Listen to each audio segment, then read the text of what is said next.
right, so if I give you guys the function,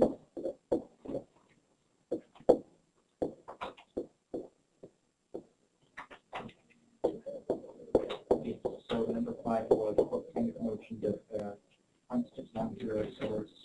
and we're going to go through all the steps. Like the sheet he gives you to fill out all these. So we're going to find the critical numbers, the inflection points, concavity, next and then.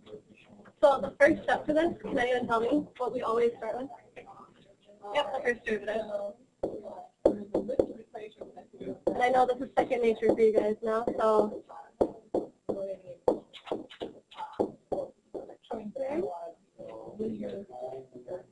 Is everyone agree with that derivative?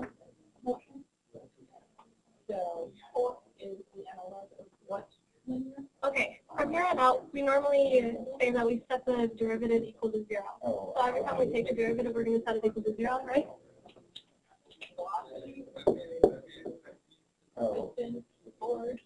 And we're going to be solving for x. So what would you guys recommend to do if I'm solving for x? X squared, is there one more thing that we can take out to? Yep, 12x squared.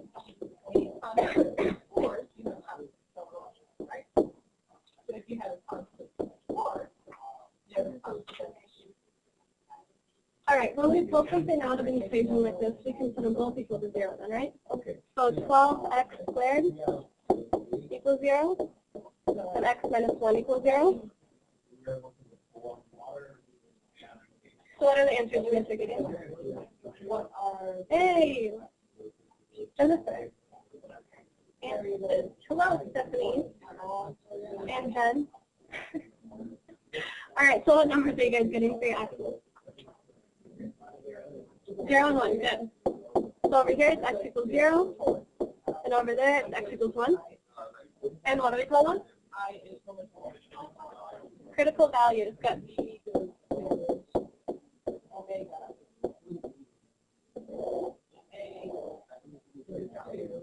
All right. Good job. So then you're given this nice little number line, right? So what do you put on that?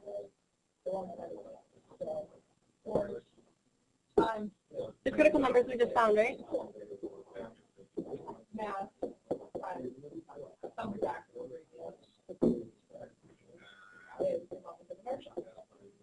And then we tried some test values.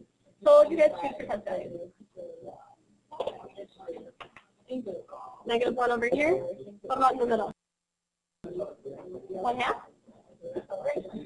And what about to the right? 2. Good choices. All right, what do we do with those test values?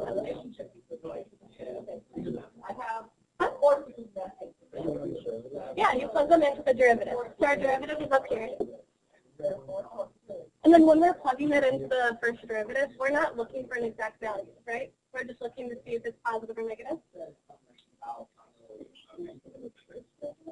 Yep, the first derivative, yep. And then when we do the inflection point, we plug those ones into the second derivative, right? Good. All right, so let's plug -1 into the first derivative. And let me know if you guys get an increasing or a decreasing number, a positive or a negative number.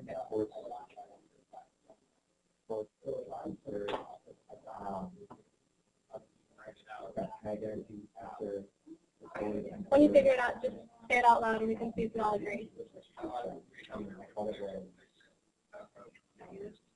Negative, can anyone verify? Yep, okay, good. I got negative also. So I'll draw a little down arrow. All right, what about 1/2?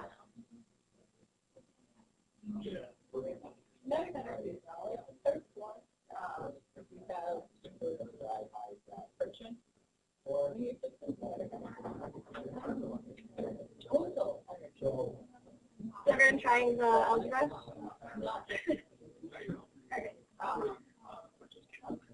Angular momentum is uncertain when there is no momentum.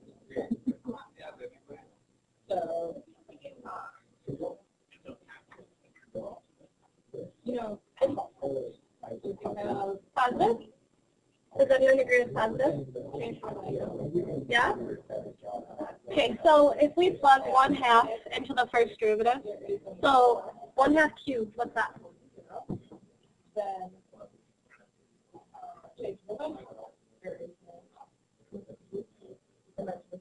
So yeah, you can do 1/2 times 1/2 times 1/2, which is 1/8. So you're going to be left with 12 times 1/8, which is the same as 12 over 8, right? For just this first term. Then if you put 1/2 and square it, so 1/2 squared, what's that?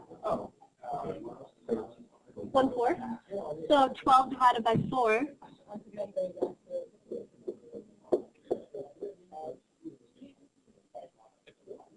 So if you have 12 divided by 8 minus 12 divided by 4, is that positive or negative?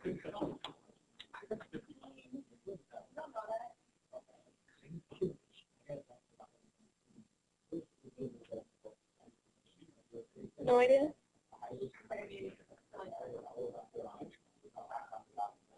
Well, let's simplify this. So you could do 6 divided by 4 or 3 divided by 2. And then what's 12 divided by 4? That's just 3, right? So 3/2 minus 3, that's negative, right? Okay, so we should all get a negative number for this middle term. Okay, and what about 2? This one will be a little bit easier than 1/2.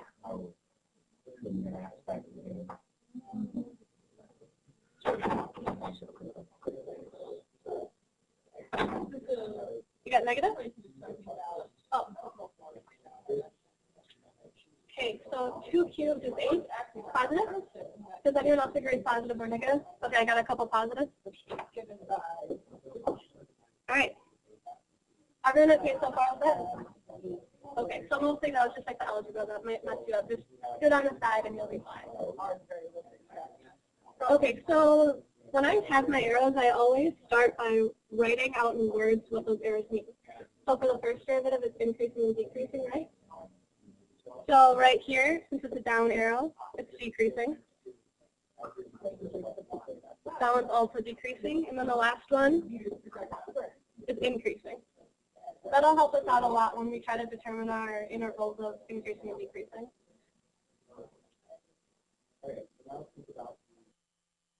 All right, so what if I asked you guys for the max and the min?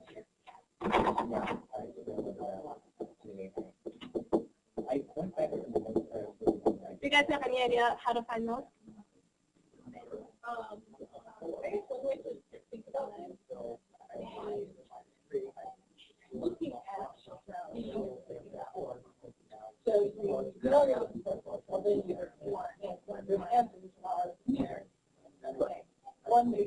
For the maximum, you said? For the min, good. Yeah, so right here we see that it changes from negative to positive. And so right there we can see that that's the minimum value, right? So we know our minimum is going to be right here at 1.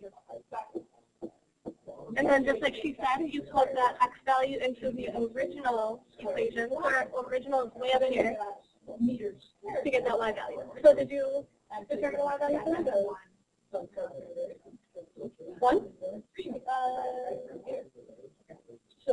Correct, yes, 1. Is everyone okay with the minimum? Okay, can someone tell me what the max is?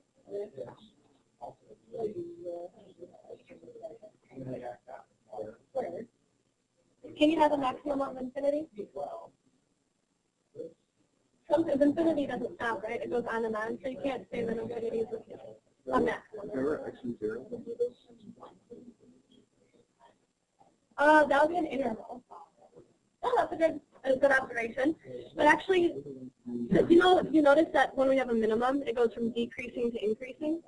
So a max would be when it goes from increasing to decreasing, right? Do we have that on here? No. So we're actually not even going to have a maximum. Those are all really good stuff.